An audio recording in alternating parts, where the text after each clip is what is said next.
dur, la routine lui donne des rides. Jeune fille ressent comme un vide, attend qu'on la délivre. Jeune fille en quête d'amour, n'a que ses sentiments comme guide. Recherche cavalier qui n'a que sa tête sans guise de guide.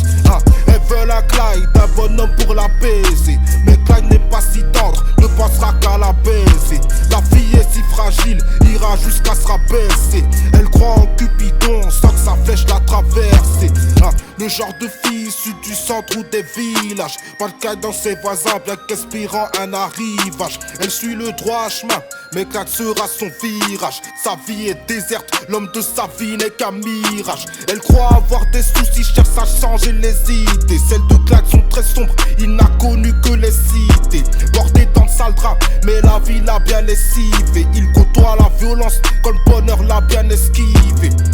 Le quotidien de Clyde est dur à suivre et triste à voir. Grandir sans amour, donc comment veux-tu en recevoir? La rue est aride, le liquide sa languisse d'abreuvoir. Comment vivre d'amour et d'eau fraîche sans le moindre pourboire? Leurs vies sont différentes et les contraires sont attirants. Mais Clyde n'est pas sensible, elle le verra comme un tyran.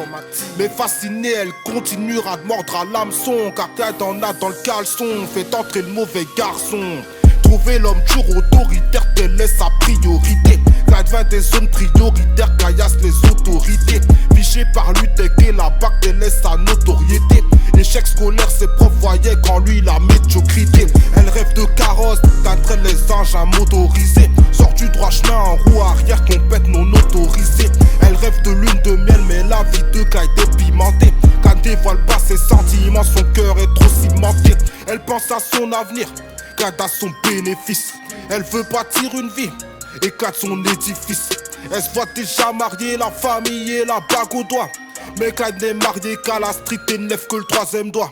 Perçu comme le mal et un danger pour la société. Clyde marche seul la nuit, pas d'amis que des associés. Enfant du hood, à son quartier jamais dissocié. Ma fille est charmée face à Clyde, son cœur va vaciller. Elle admire Clyde, il a tant de cran mais tant de haine. Parmi les cailles, perçu comme un grand qui t'engraine. Elle voit en lui l'homme qui soulagera toute sa peine. Lui voit en elle un alibi en cas de problème. Elle est prête à tout, même lui ramener sa conso parloir. L'amour rend aveugle quand ton homme est coincé dans le noir. À sa sortie, la fille réclamera plus de tendresse.